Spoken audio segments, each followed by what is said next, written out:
In 3, 2, 1. Athletes, take your mark. Get set. It's time for the Addict to Athlete podcast. Everybody out there, Coach Blue Robinson here. I want to thank you all so much for downloading, sharing, and subscribing to the podcast. You guys, we greatly appreciate you doing so.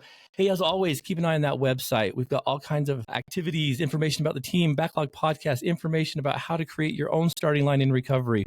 We'd love to have you jump on addicttoathlete.org and reach out to us if you need to. We're on all social media platforms.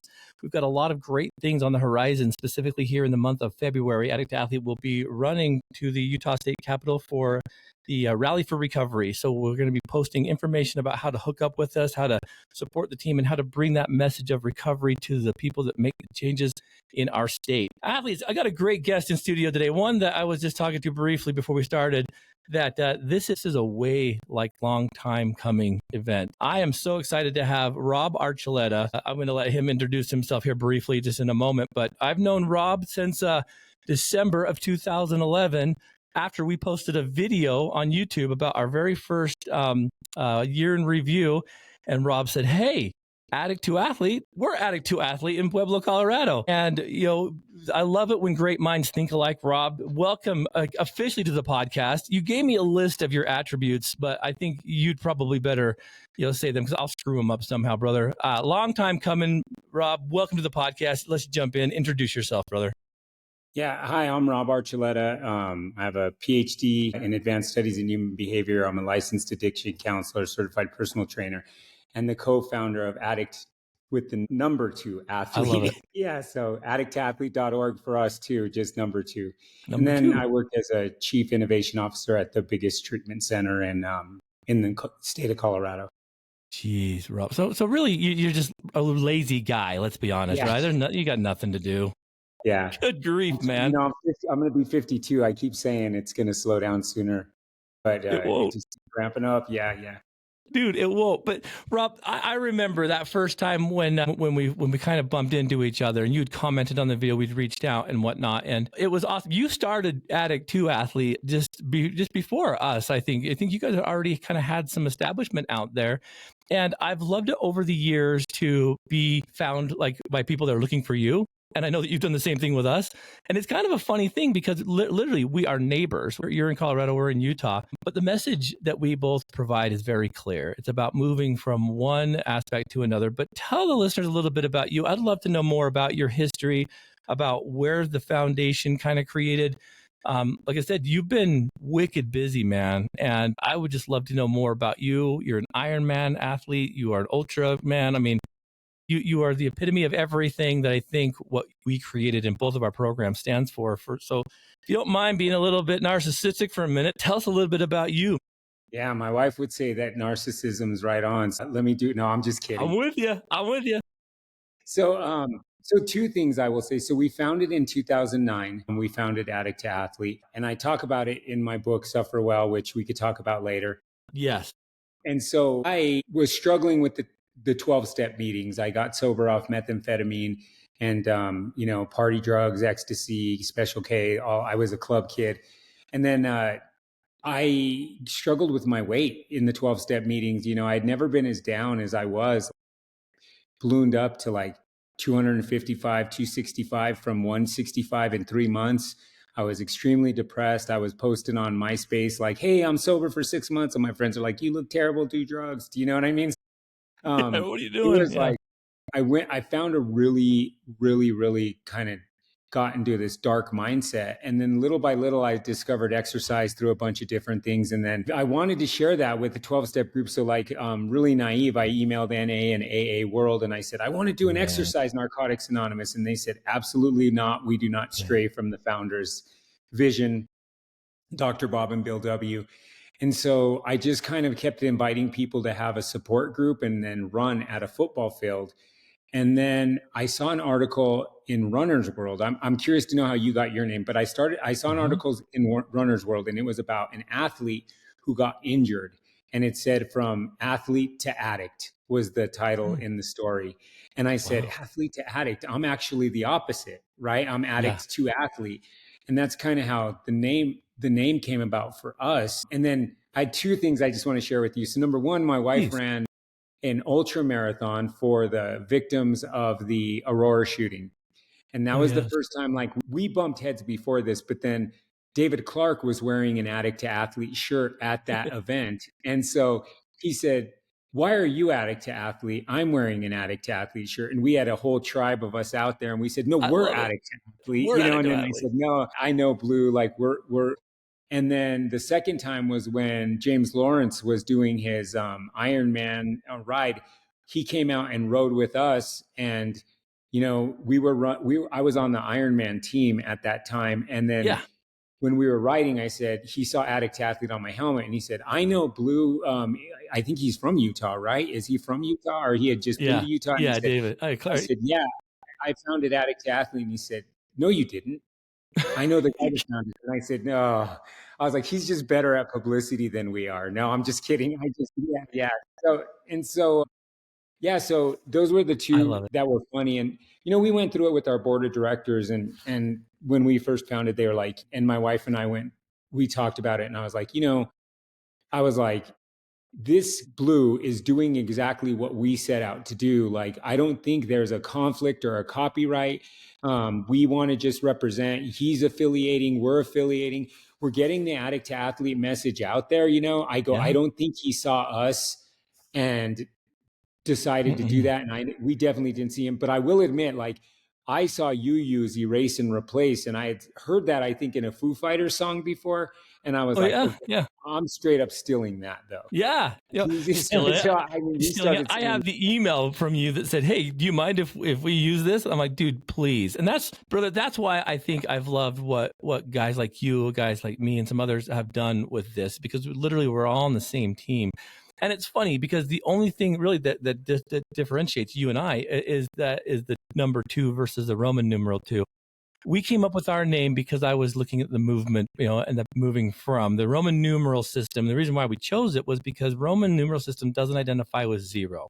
And so you can never be less than 1, whether that's God, whether that's you, whatever you choose. As long as you're still here, you can build. When you add the next number to the column, then you can build on that. You've got 2 pillars, you can start building up. And so that's why we chose that. But it wasn't as cool as yours, where you read something. I was just like, hey, it's kind of a cool name, because we first got the idea from what's his name out there in Ohio, Racing for Recovery. oh, yeah. Yeah, and Todd Crandall.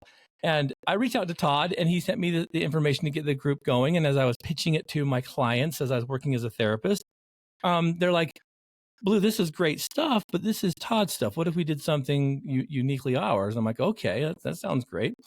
But Todd was kind of the inspiration for us to kind of start this. And so, yeah, when I posted that video and you reached out, you're like, "Hey, that's what we are doing." I thought, this is cool. And trust me, I was like, I hope we don't step on any toes. But when you think about it, and I think maturity and the level of what you and I are doing, you know this, we're all on the same team. And the beauty of it is when people reach out looking for you and they find us, I'm like, "Oh no, this is where you're going," and vice versa. And so it's a cool thing. I think the competition out there, like, well, who cares? It's not about bigger, better, faster, stronger. It's about how many people can find recovery at that starting line they choose. And I know that's what you've done. But I've been super impressed with you, specifically about your own professional pursuits, brother. I mean, I remember watching your socials and whatnot when you're going through to get licensed to do counseling and therapy and stuff. And I was like so happy, because there's not a lot of us like me and you that go on to take the message a little bit deeper to get to the source of this. And I've bumped into so many people that know you. And I'm like, it's cool to be able to say, yeah, he's out there fighting the real fight. Catch me up a little bit. Your addictions took you to a spot, I'm sure, that was, like that dead end road. What woke you up to say there's got to be something better here? Because I remember what it was for me, that rock bottom, they say, so to speak. But tell me a little bit about what made you flip the script and want to pursue a Yeah. life of this, because it's not about the money. We know that, right? Yeah. Well, yeah, that's for sure. If I could, I'll tell you this, if I could rename Addict to Athlete, I would have called us Active Recovery, See, because yeah, I've been preaching active recovery for, in everything we do. Do you know what I mean? And then it never yes, dawned on me to use the name Active Recovery. But for me, it was the perfect storm. And, I never, like, I had several rock bottoms, like I'm sure you did. I had a yeah, rock bottom socially, going from promoting and clubbing in Vegas to being nothing, then living in Colorado and hitting rock bottom as an functioning addict, hitting rock bottom, and then hitting rock bottom with my family as well. So it just kept getting lower and lower and lower. And then for me, it was the perfect storm of, in my book, I talk about, and I'm going to keep promoting my book stuff for a while. I need you to. I know, need yeah. you to. So in my book, I talk about it. It was like 4 things happened. One, I was at the 7-Eleven and I had a bunch of friends partying at my house. It was a Monday morning. And I walked into this 7-Eleven and this guy that was in front of me, I could smell their cologne. I could smell like, their hair gel, all the stuff I smell like now in the morning. And I'm thinking in my head, like, this fool's on his way to work and I got friends at the house partying and we're going to tear it up all day, And I heard him say, and whatever the guy behind me needs. And I was like, this guy thinks he's paying for my stuff. Who does he think I am? Right. And so I said, I don't need your charity. Right. And he turned around and I'll never forget. He touched me, put his finger in my chest and he said, I have it and you need it. Let's not lie. Wow. And if you've seen me, like I'm tatted up, I'm a pretty intimidating, like I don't look like this when I'm just, especially in my addiction. Mm-hmm. And I thought, and so when I walking home, I was thinking in my head, like, what did I look like? Like I was metaphorically holding up a mirror, like what? Because of course I took what he was going to pay for because I didn't have any money. So I was like, you don't want to pay for my stuff, bro. I don't need it. Oh, can you get me some cigarettes too? Do you know what I mean? And so, yes. So anyway, that happened. And when I got back, the house was in chaos. There was dope in the house. A girl was outside screaming at the top of her lungs, losing her mind. And we all walked out the back door. The police were knocking on the front door. We drove to a Denny's and everybody was so calm. They were just like ordering food and laughing. And I just looked at everybody and I was like, I'm going home. Like, I think I'm done. And nobody cared. They just shrugged. They're like, cool, have a good trip. Like, gosh, yeah.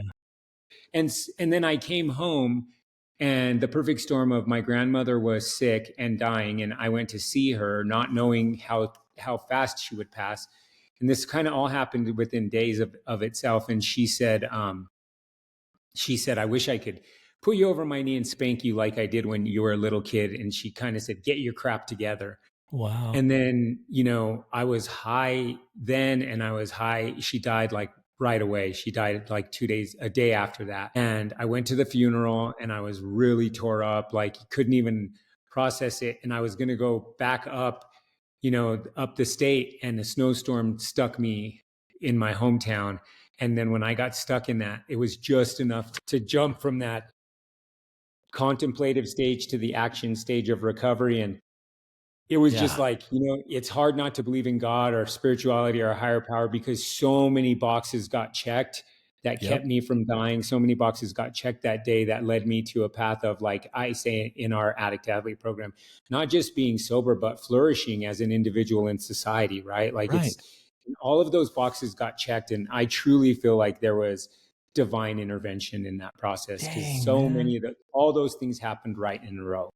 Yeah. You know what's funny about that, brother, is eerily familiar to my story. Like with, I remember going to see my grandma before she passed away, very high on cocaine, and her passing away, and me thinking, well, that last moment with her was kind of like it was a lie. It wasn't me. And then just not too long after that, sitting in a situation with my buddy where we were out of our minds, methamphetamines, LSD. And I'm like, this is, I'm checking out, I'm done. I don't need to be here. And by the grace of God, we didn't do anything stupid. But when I started to come out of it the next day, I started realizing all the people that would probably care if I wasn't here. It shook me to the core. I did the same thing. I'm like, I think I'm done now. It's like the Forrest Gump moment. I think I'll go home now, right? Yeah.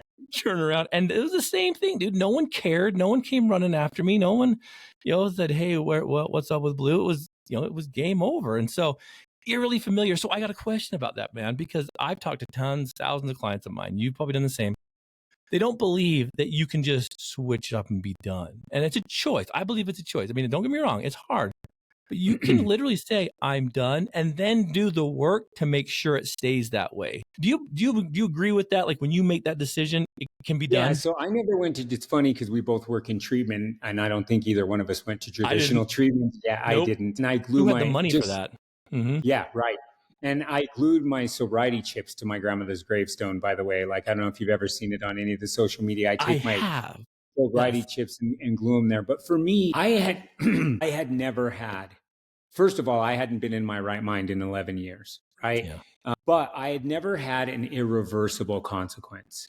And like I was Me married either. before I moved on. I lost my job, got another job, lost a girlfriend, whatever. Do you know what I mean? Like lost my Yes. homies, found new homies.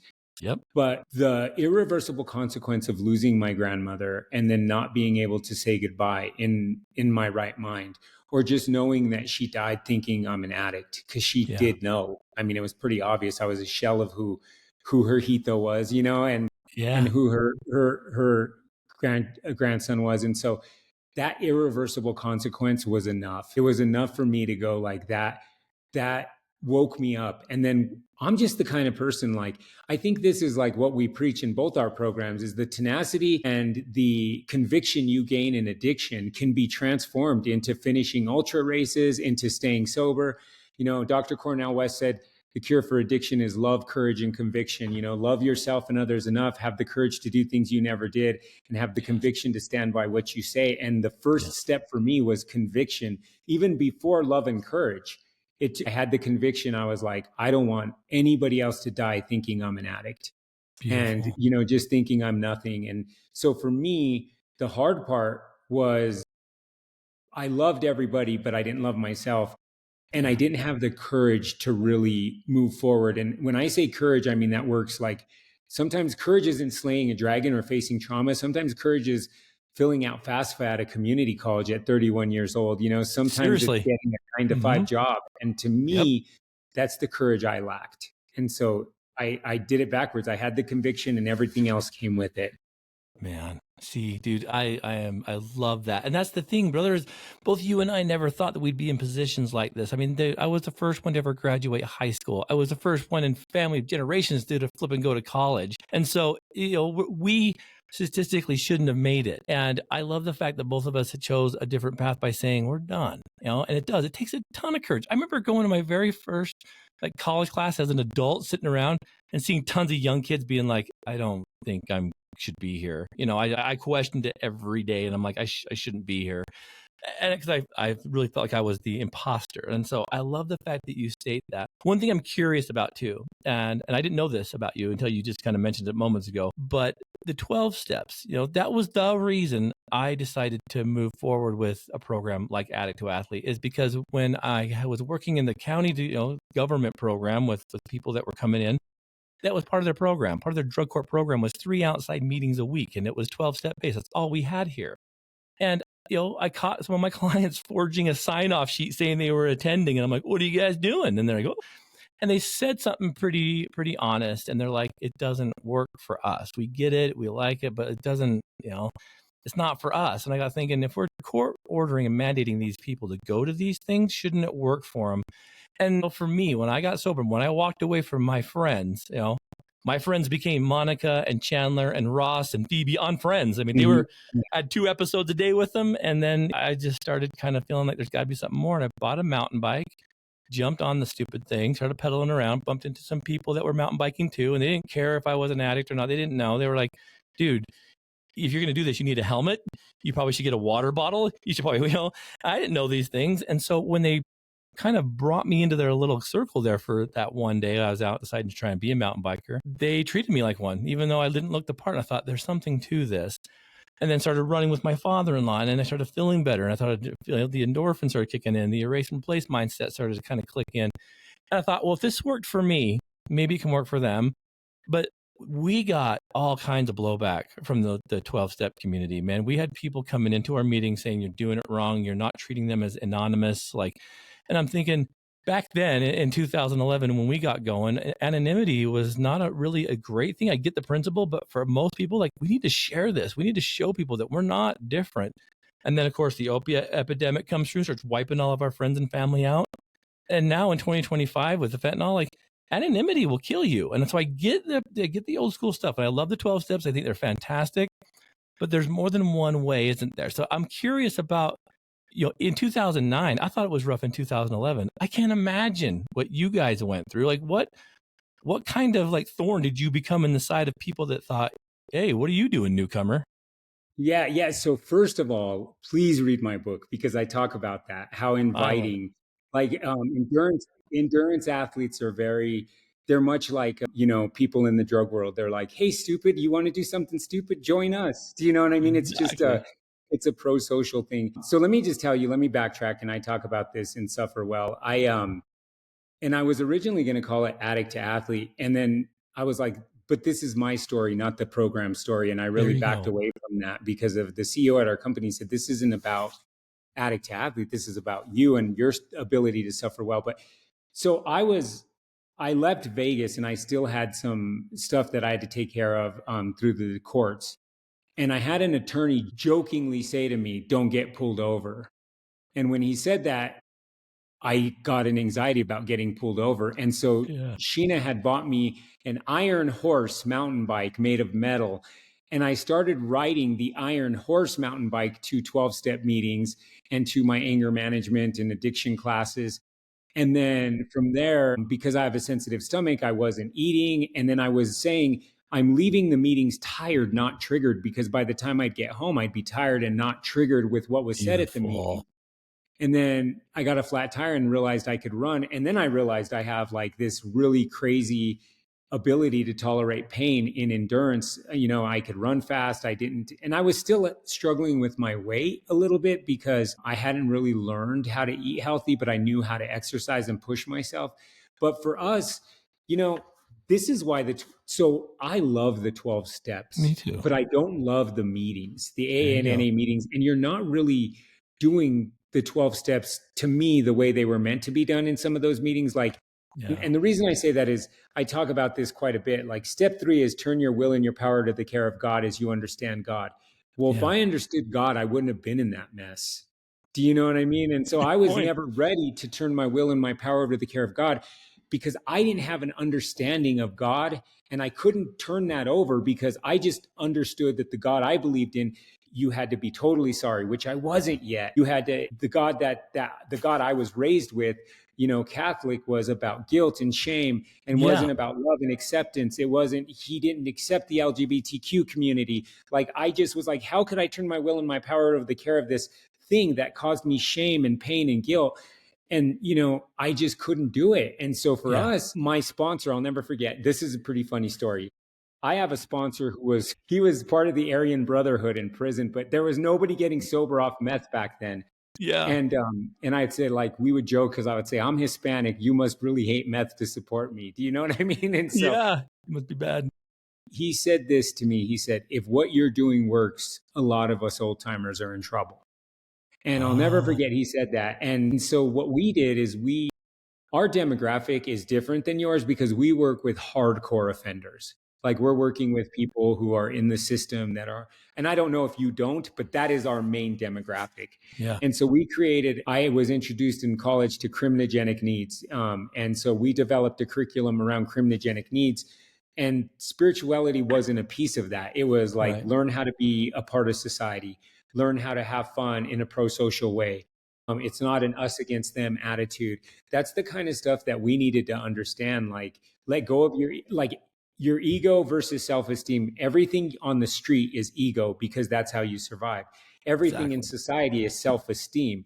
That's how you survive. If somebody calls you a punk in this game, you got to fight no matter what you think. If somebody calls you a punk in society, you got to walk away, right? Yep. Like, so Yep. self-esteem matters more than ego and respect. And I think we just said, that's what we got to learn. There's a place for you here in society. And instead of changing who you are, let's take who you are and make that into the things that make you successful in society. We don't want to strip away like your good attributes with the bad. Let's Right. just take what you love and what you do and let's channel that to positivity. And so, yeah, I love it. we weren't loved. And we actually ran our first rock and roll marathon with shirts that said "We're not anonymous" on them. Wow, man. And I love you, yeah, and Rob. Oh my yeah. gosh. Yes. So, and if you look at the history, anonymity was created in the 12-step programs to protect the program. Because Yeah. if people would say, I'm in AA I'm in AA and I'm in NA, and then they go out and relapse, people would say that program doesn't work. So the anonymity piece was created to protect the program. And we didn't feel like we needed to protect the program. We needed to destigmatize the individual. There you go. There you go. That's why, brother. I was like, even with my group, like I don't like them when they call them addicts. You're more than that. It's a part of you. It's not who you are. It is so freaking refreshing to hear. Why have we not spoken before, man? That's what's kind of pissing me off. Like, we've wasted time. We've wasted time because you are so spot on. The biggest component I had a hard time with the 12 step was the powerlessness. I don't care who you are. If you're walking through that door, if you're grabbing the doorknob to get through, if you're freaking doing something, that's power. Like, I don't want to, like take that away. I want to kind of like light the fire that, that the spark is creating in you. I love that. I say this all the time. Just tell me what you think of this. I say if Dr. Rob and Bill W. were here now, they would say, I'm powerless in addiction. Yes. Do you know what I mean? I'm powerless when I'm using. I'm powerless. They're not powerless over it. They're powerless in it. Yes. Right? I think they would rethink that. Yeah. That's the other thing that I didn't love about the 12 steps is the inability to move with the times, the inability to change, right? If you're not going to change, the society changes, the world changes, our needs change. The foundation could stay the same. The traditions and the principles could stay the same. But I think you're not powerless over it. You're powerless in it, right? When we're on mind-altering substances, our minds are altered. But I've always had power over it. I just loved it. See? Do you know what I mean? Absolutely. Yeah. It filled the void 100%. And that's, brother, that's why I love what you're doing. I mean, it's so cool and refreshing because I talk with a lot of folks on this podcast and they'll have their opinions and stuff, but it is so beautiful to find someone that is so on the same path as me and I'm on the path with you because we saw something that needed to be updated and improved. And you're right. It will always have its place. It will. And I think the 12 steps are guaranteed to work if you authentically and genuinely work them, but not for everyone because, the goal is to get to 12, which is in essence, the service mechanism, but you giving it back. So I remember reading books about how people would do their best to get through the 12 steps in a month, as fast as they could, so that they could start that service part. Because when you're in the service of your fellow man, you're in the service of your God. So you feel the mechanism of it. But I think treatment has kind of messed them up when they're like, hey, let's do one a month. We got 12 months. We've got 12 steps. And it was never designed for that. Was it? It was never designed for that. No. And the 12th step says, having had a spiritual awakening as a result of these steps. What if I don't have that? You know what I mean? Like, it doesn't say having gotten sober, having quit meth, having quit alcohol. It says having had a spiritual awakening as a result of these steps and carried the message to others or practice these principles in all our affairs or something like that. Yeah. And I was like, so if you don't have the spiritual awakening because you never really worked step 3, then you should not be on step 12 because you're not going to practice these principles in all your affairs because you didn't have the spiritual awakening. Do you know what I mean? So like, and I had a spiritual awakening running more than anything. That was what I was going to ask you. That's my next question is I found God in the mountains and the trails and you live literally in God's country. I'm curious, when did you have that moment? Because I think that athletics movement equals healing, right? I mean, this. When I first started running with these clients of mine and they start telling me and processing all kinds of stuff that they never did in my awesome feng shui office that we talked about with body posture and desk positioning.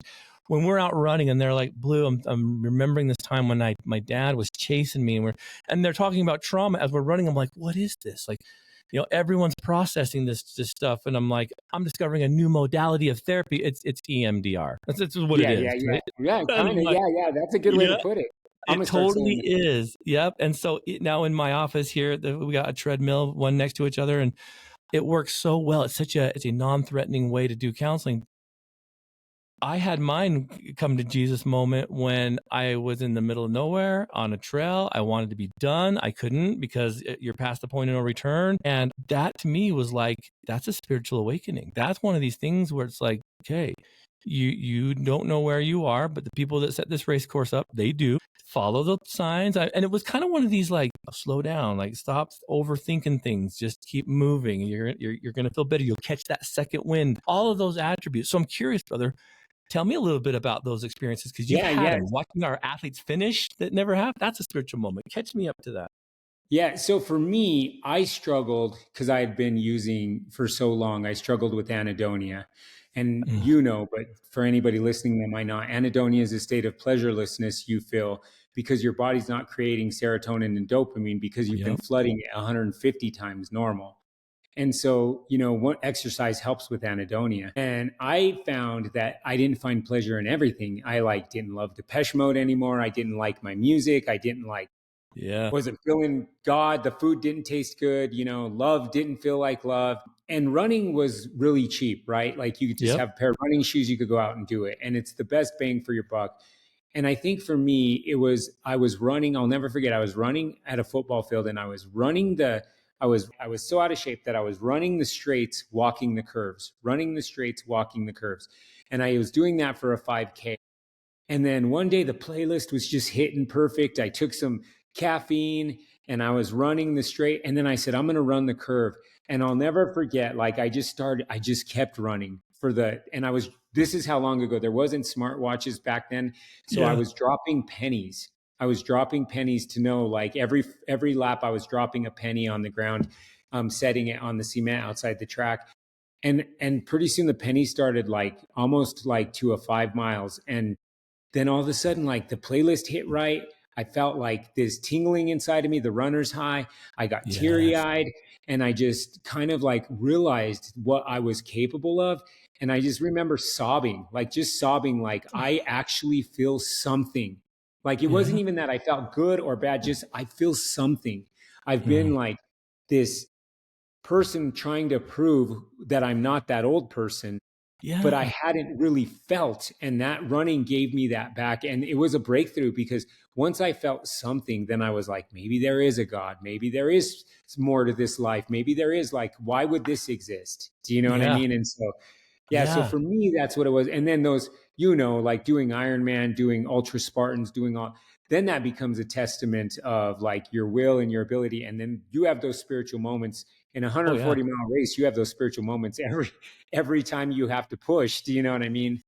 Yeah. I Yeah. remember my first ultra, I'm coming across the line and I'm been in motion for 20 something hours. And I remember just bawling and I'm like, I don't know why this is happening, but it was such an emotional release. It was kind of like a victory inside. And that's what I love about what we're doing, Rob, is I love your thoughts on this because when we get these new guys that come on, the first thing that you hear that I hear when they're kind of apprehensive is, well, I'm not a runner. Well, no, none of us are, dude. Running's for criminals, right? But we do it because it makes us feel good. But I love watching them start feeling that, and I miss that. There's a new group out in New Zealand that call themselves the Speed Freaks, and they just barely started a year or so ago. And I'm watching them, and I'm watching the lights turn on, and I love that with the new athletes that we get going. But I'm Mm-hmm. curious because with this comes the public perception too of, well, you're just switching addictions. And I know if I've seen this and heard this, you have too. How did you kind of face the critics that were like, you're just teaching them to be gym rats and you're cross addicting? I would love to know how you've dealt with this because I've gotten tons of that flack. And like I said, I remember David Clark saying, well, I'd much rather be a guy that gets up at 4 a.m. to go for a run than a guy that comes home at 4 a.m. and having hangover from heroin and alcohol. How Yeah, did you yeah. deal with that stigma? I talk about Dave in the book a little bit. The Yeah. Phoenix does what we do too, very different Yeah. than what we do. We Yeah. we kind of switched to insanity spin classes, CrossFit, because for us the weather's so bad here, and then we could start together and finish together. Beautiful. What I tell people is I'm like, there's 7 toxic compulsive behaviors they say ruining the United States: drugs, legal and illegal; alcohol; food; sex, pornography; gambling; and hoarding; and tobacco, right? Like Yeah. smoking products.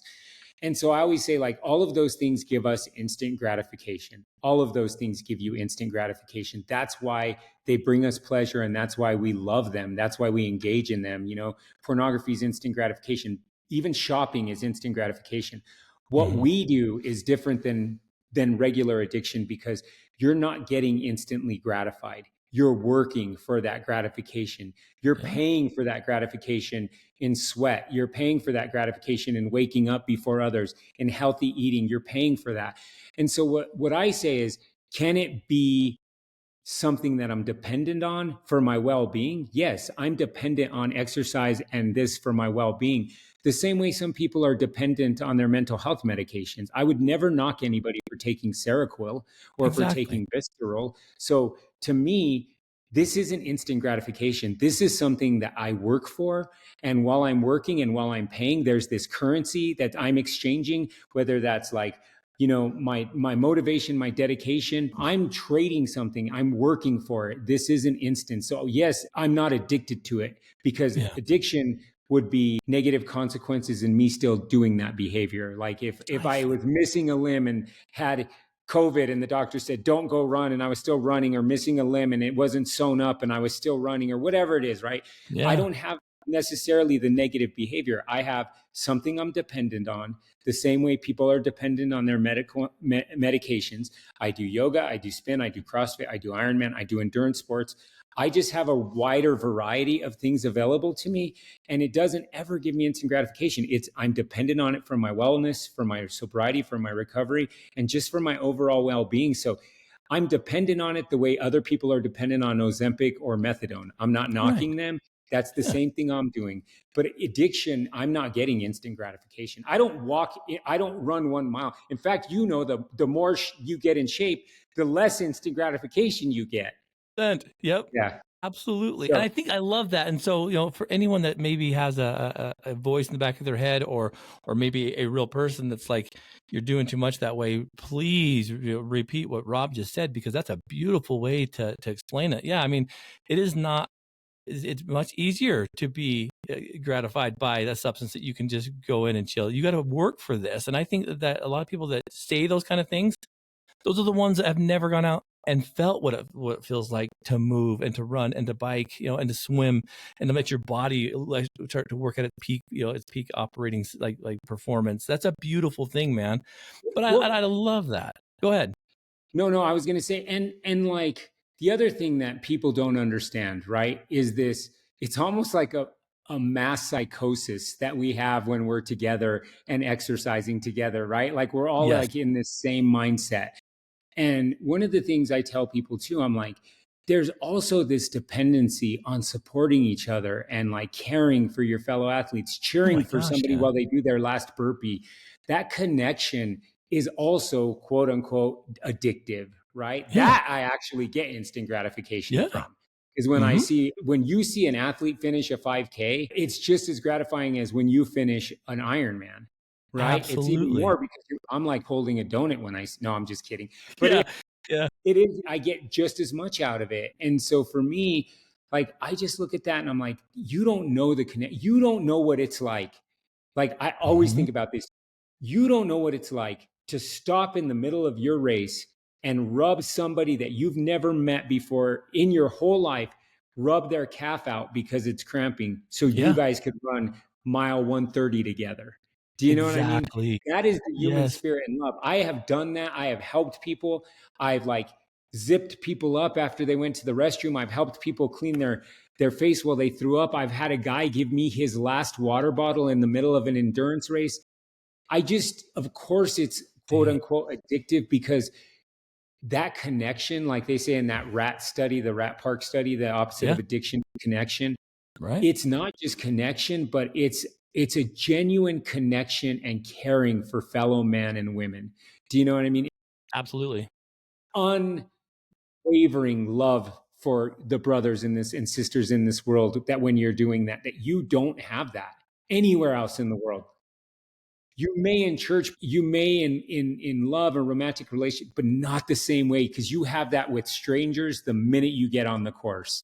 Absolutely. And that's, brother, why I love that you and I share that same sentiment of promoting why and who you're running for. Because when you're wearing an Addict to Athlete jersey or running shirt in either program, all of a sudden you're a walking testimony and billboard of something that someone's very curious about. And so you get asked, like, hey, what is this? What does that mean? And then inevitably you get I have a brother who suffers, or I Oh yeah. myself have struggled, or my dad passed away. And they're like, wow. And how amazing is that when we start to, like you said, like reframe and let go of the stigma of what an addict is.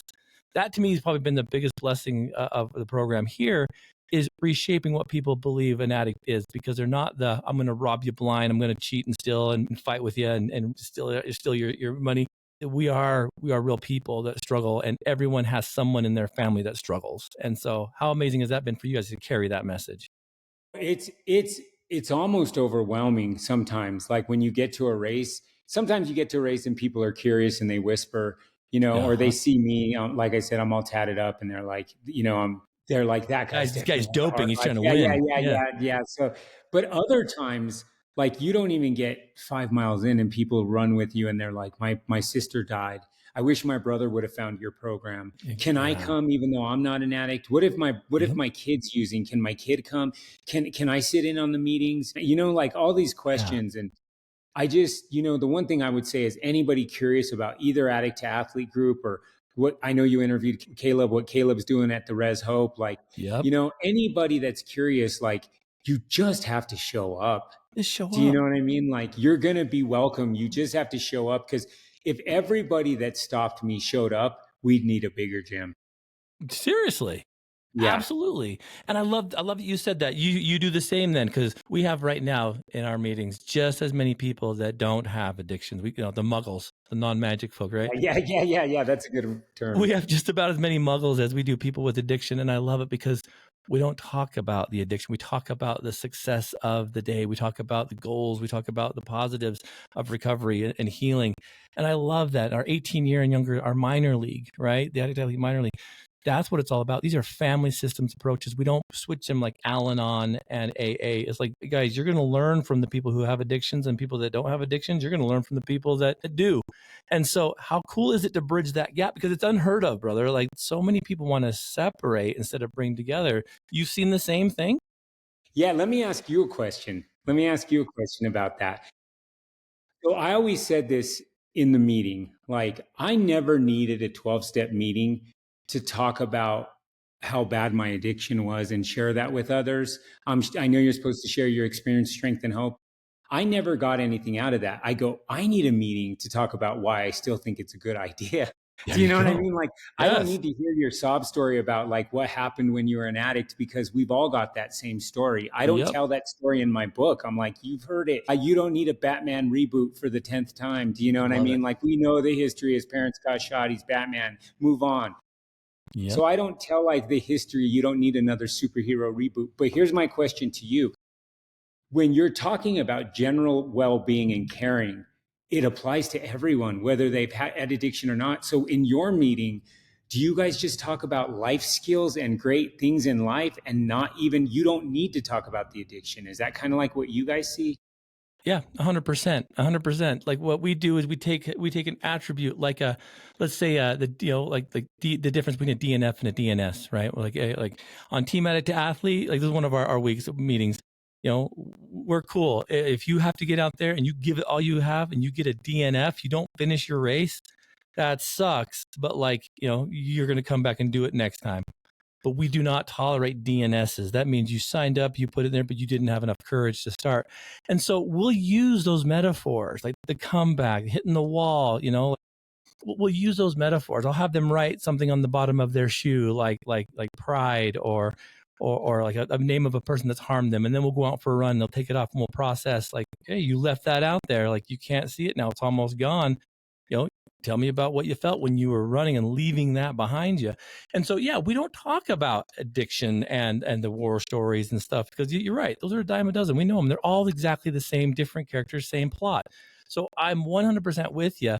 And we talk about the attributes of sobriety through being part of life. And I'm glad that's cool that you kind of feel that too, because we've all heard it. In fact, I love it when people get on this podcast and they are very brief about their addiction and they talk about their success, because that's what really inspires. And I'm sure you might do this too. I allow tons of crosstalk. Crosstalk is one of the biggest Yeah. things. You need your team to pump you up or to say, hey, you're doing too much. Like, this is what you need to do. Crosstalk is a big part of this. Is it for you?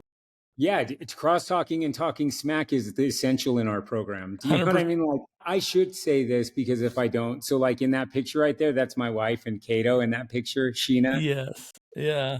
your pups. 2016, when I started pursuing my PhD, I officially left the Addict to Athlete program I was because I'm wondering in a because I'm like, small, where is yeah, Rob? I yeah. was So wondering where you went. I'm in a small community. And because I'm an executive in a treatment center, I didn't want there to be crossover or conflict of interest. So when I compete in races, I compete on the Addict to Athlete team, which is not associated with the program. And we have A to A Pro, where we just have people that work in our field that are professionals. They come to that meeting. Brilliant. So it's other people that work in mental health, addiction, or social work. And Wow. so I work with the A to A Pro team for professionals, and then I compete on the Addict to Athlete like endurance team. But I don't rub elbows, and that's all my wife Sheena. Since 2016, I haven't attended a meeting unless it's to get my chip. Love I it. go in and I'll get my chip. But I also like, because I supervise, so many counselors, so many people in the communities, counselors, and I never wanted them to be like, one, to protect myself, I never wanted to see a client and not be able to not say hi. But Yes. two, I also didn't want them to say, I'm doing well, to their probation officer. Ask Rob, he saw me there. Do you know what I mean? So the best thing in 2016, like, I talked to our company. I said, I'm stepping away from this program. I'm not going to be a part of it. So I don't attend the meetings. I don't attend the groups the way I used to. Like, I mean, I do the 8A Pro. That's only Yeah. professionals. I do the team stuff. But Sheena is the backbone and has been the backbone of Addict to Athlete, the I love going it. in the jails, going in the halfway houses, working with the juveniles in the Pueblo youth or youth corrections program. She does all of that. Like, she's the one that does the Beautiful. meetings on the weekends. And then she's not really big on social media. So that's kind of why the social media stuff died down a little bit. And Yeah. I just would be, it would not do just, I would be disrespecting her to not say that she's kept this running since 2016. I love I it. have not attended, like I said, once in a while I'll go to get a chip. And most of the time I even go to my original home group to get my chip. I don't even go to the 8A program to get my chip. So Yeah. she's had it on lockdown since 2016. So I should be clear when I say that, because it would I not love it. exist if it wasn't for her. Yeah, well, that makes sense because I'm like, dude, I'm like searching, I'm like, where did Rob go? Like, yeah, Yeah. I haven't seen him for a while, but then I hear like, Dr. Archuleta. I'm like, oh, that's where he's been. Like, Yeah, I yeah. love that. And that couldn't have been an easy decision for you, but I understand why. And it makes a lot of sense, and the coolest part about it too is I've seen and watched like you guys infiltrate kind of like the social norms by going against the grain. And that's one of the beautiful things I think about what we do. But my biggest thing before we're on time, brother, is I need to know, because I'm scared to death of doing this and I don't know why. How in the world and why in the world did you decide it's time to write a book? Because to me, that's an ultra in and of itself, man. Like, people have said, Blue, you got to write a book. But I'm like, how? So I'm blown away by people that play music instruments and people that write books. How did this come about, brother? And tell the listeners a little bit about what it is. Yeah, so the book is called Suffer Well. It's a tale of inspiration, determination, and perspiration. And it's just Beautiful. about, like, the first part is about me and my story. And the second part of the book is navigating treatment, whether that's secular or spiritual, what an ASAM assessment is. Should POs be sending you to residential treatment if they're not treatment specialists? Do you know what I mean? Love Like, it. all of those Yes. kind of things, telling you what to look for, what's the levels of care, what's the difference between outpatient and inpatient. The part about me is, like, just kind of like, it was like almost like, I felt like I just had to get it out there, right? Like, I mean, Yeah. I wanted to share 12-step principles. I wanted to share my experience, strength, and hope. But for me, I also wanted people to know how easy it is to end up there and how easy it can be to get out. Do you know what I Beautiful. mean? And so the book was 4 or 5 years in the making. I just kept writing here and there, writing here and there. And do I want this in there? Do I want that in there? How honest do I want to be? Do I want to? And then you learn about, like, you can't talk about this. You can't talk, like, ASAM. You can't just put an assessment in the book without their permission. You got to Yeah. get their permission, and then going back and forth with that. But honestly, it the book was about, like, just sharing with people. I really wanted the second part of the book to be the main part, is Yeah. telling people how to navigate treatment, how to navigate recovery groups, what's the difference between addict to athlete, you know, um, recovery program based in Buddhism? What's the difference between cognitive behavioral therapy and traditional treatment, and the 12-step meetings and smart recovery and all of those things? So I talk about all of those things. I explain the stages of change, all of those things that the average person doesn't get to know. So for Love it. me, I wanted to use my story, and not even in depth about addiction, but my story to say, you're just like me, you can do it. And then I Yeah. wanted the second part to be like, if you're looking for an in, here's the process to get into treatment or to get into recovery. And so just kind of sharing my experience, strength, and then my hope is the second part. I hope this second part of this book that's very clinical or very educational, I hope that gets you through the door. So I kind of like Brilliant. imagine myself being, my story being the tee, and then the ball on the tee is going to be everything in the second part of the book, how to navigate it, and just, it's teed up, knock it out of the park, get into treatment and change your life. And so that's Genius, kind of man. that's why I did it, I love it, dude. I have such amazement in my heart for anyone that can do this, because it's not easy. Like you said, 5 years. Like, how the piss does Stephen King write like 5 books a year? Like, what? Like, doesn't make sense to No me. way. But that is the coolest thing, though. And I love the fact that you broke it down into steps, because there's so many times when I'll get in and I'll do a public event or something, and I'll just kind of assume everyone knows what I'm talking about because I've lived it my whole life, but they don't. And so they need something like this, Rob. I think that's freaking inspired from you, brother, to be able to put that down onto paper so people can say, oh, there's so much content out there, but this is what it means. This is where I need to kind of flow my attention towards. And listeners, from the little bit that I've read so far, this is a book that's not just for people in addiction. This is for loved ones too, who have questions or have some thoughts on what's this and what's that. This isn't just for someone struggling with addiction. This is for everyone. That's kind of the interpretation that I've got from it, Yeah, though. yeah. And I would say, like, just back to it, there's two people that I talk about in the book. Like, I didn't mention you. I wanted to. I didn't mention the Phoenix because Don't I even felt worry. like Yeah, I didn't want to have to get permission from everybody. Do you know what I you're mean? This, fine. because I wanted to talk about a bunch of different people, but I did talk about, like, David Clark was the one that showed me writing a book was possible. I know he did it twice. I I knew watched him. him do it. I Yeah, watched him when he was writing his book. Yep. he helped me Mm-hmm. become a plant-based athlete. And then Thomas Shanahan, that wrote the book Spiritual Adrenaline, How to Eat for Your Mm. Recovery, we became friends. And I was like, you can do this too. Like, and I had just come out of writing a dissertation, right? And so I was like in the habit of writing. And just Yeah. like when you're like in good shape because you just did an ultra, you're like, I should do this 10K because I'm already in shape for it, right? Yep. Like, that's how this was. I finished my dissertation. I'm like, you're used to writing. If not now, never. Do it now. Yeah. You've been writing and writing and writing every weekend, every morning to finish this stupid dissertation.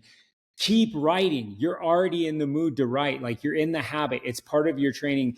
And so I was already kind of in writing shape, and I just Right. wrote it till the book was done. And then I'm not even going to intimidate you, but the part about looking for publishing, getting the audio book done, all of that, that's a whole nother endurance sport that was not fun. But I Yeah, think I'll you should bet. do it because you have a lot to share.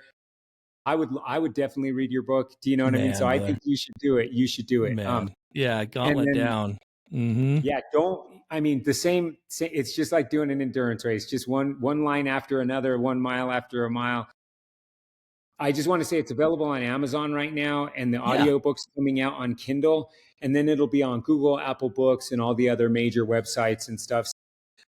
It's just we just finished the audiobook. The guy that reads it is way better than I ever would have been. I was going to ask you, is it you reading it, or is it, yeah, because I don't know if I could do that.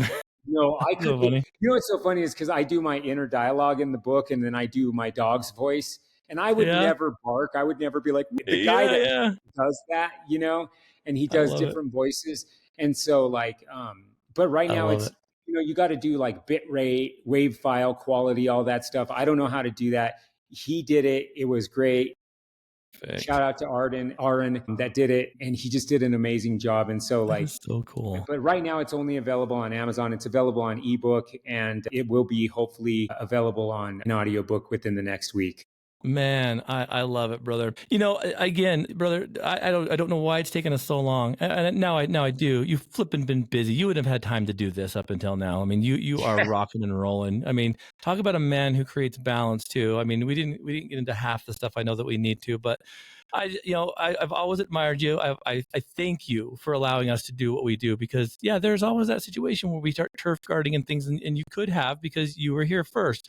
But I really appreciate the fact that you supported us, you saw what we were doing, and vice versa. I love the fact that great minds think alike, and hats off to that wife of yours. Mine does the same thing. Like, she is the backbone of the Addict to Athlete program out here, and I think nothing but love for you guys. And we've got to start doing some stuff together, because Let's do it. Let's do a great race. minds think alike. Absolutely. Yeah. Socials. How do they find Addict to Athlete out? Yeah.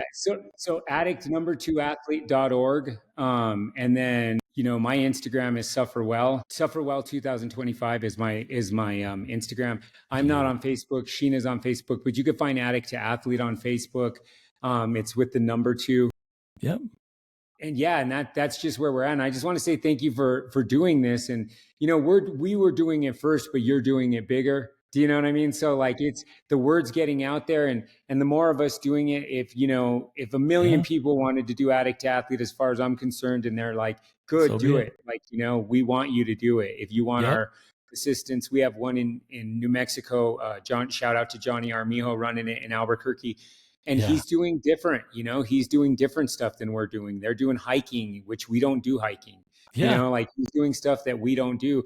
And it's just spreading the gospel of what we do, so. I love it. I love it. Well, we got to invite you guys out here, and vice versa, because there's lots of cool stuff to be had and be done, brother. But listeners, we will attach all of Rob's socials, the book connections, everything here on the podcast show notes. So please, after the podcast, jump on there, order his book. It's going to be a great resource, and one that everyone should have a copy of. And I can't wait to do the audio book too, brother. It's always a good thing, because I like to assign like certain things to clients too. So we'll make sure that that link gets put out there. But let's not be strangers. Let's keep going. We should probably do something off podcast, talk a little bit about what we can do, and maybe link up here in this new year 2025. But listeners, you've been well fed. Continue to do all you can. Share your experiences with one another. Keep these podcasts handy in case you find someone that might need one. And athletes, as always, do your best to turn your mess into your message.